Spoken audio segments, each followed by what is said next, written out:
What's up everybody, Sunkissed here, and in today's video we're going to be taking a look at the huge change that's coming to legendary mods and legendary modules. So just going to get into this right away here.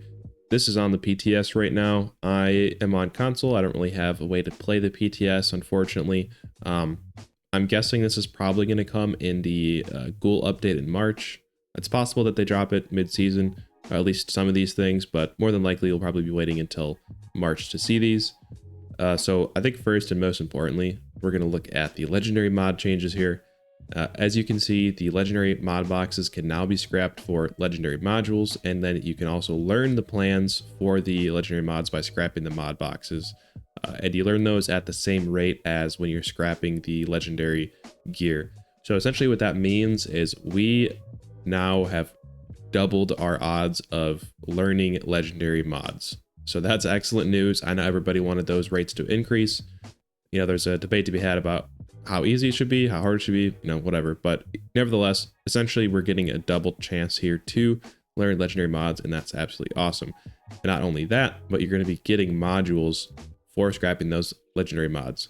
So even if you don't care to learn the effect, you can get some modules out of it. As you can see there, 1 star will yield 1, 2 stars will yield 3, 3 will get you 6, and 4 brings you up to 12.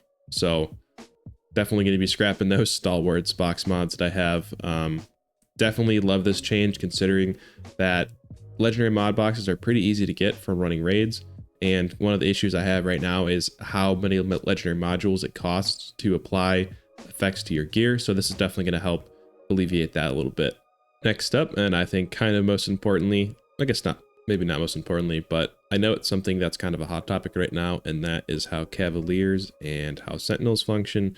As of right now, they provide a chance to reduce damage at a certain percentage when you take damage.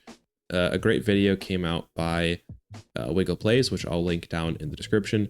But yeah, essentially it's still kind of broken, or it doesn't really make sense how it's functioning. So they're going to just change how it works entirely. Rather than a chance to reduce damage by a percentage, it will just be a flat out damage reduction while you're standing or while you're sprinting. It's going to be 5% per piece for both Cavaliers and Sentinels, so you can get up to a max of 25% damage reduction, which damage reduction compared to damage resistance is not even close. Damage reduction is way better. So not entirely sure in practice if this will be better, worse, kind of around the same, but I think it's good that it's more straightforward and it should fix those bugs.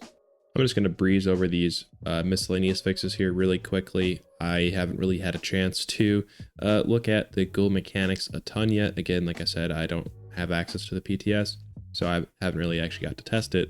But definitely noting that Conductors works properly now and grants 5% AP regen.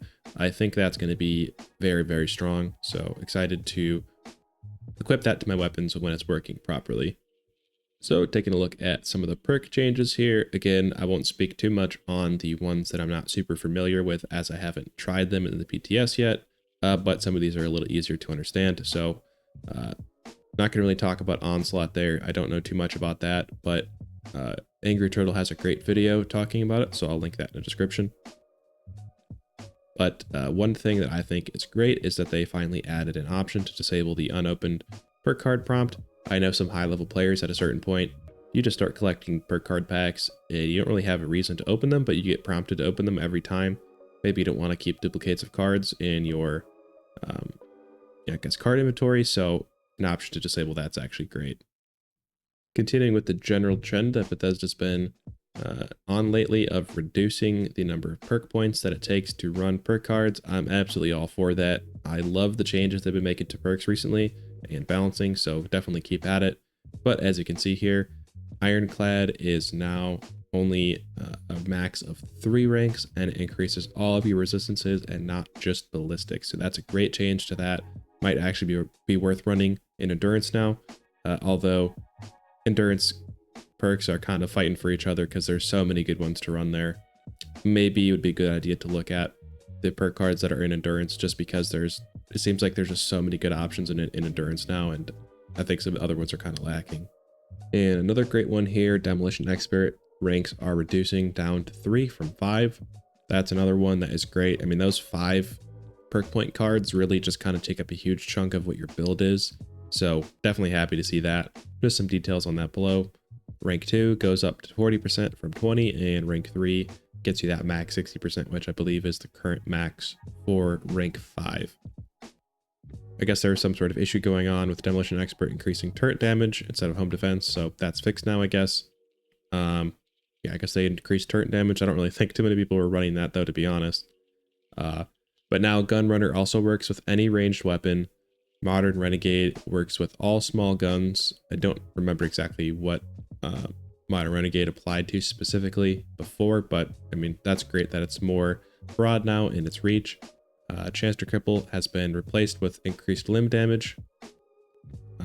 Don't necessarily know what that's in reference to. The way that these bullet points are listed is kind of weird. I think they should be part of the same. I don't know. You can kind of see what I mean though here. But Crack Shot and Tank Killer also now work with all small guns. So just kind of across the board, small guns are getting a buff, which is really good because right now heavy guns have just completely taken over. And then just lastly, it looks like there is some changes to, I think, enemy types. Yeah.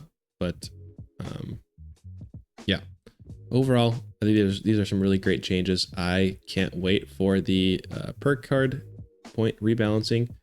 Just in general, there's a ton of new changes coming next season for just balancing for everything. Definitely excited to try that out. But most importantly, that legendary module change is absolutely great.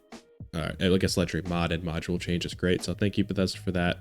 I actually kind of talked about this in one of my previous videos when I was reacting to community comments. So if you want to check that video out, it's also linked in the description.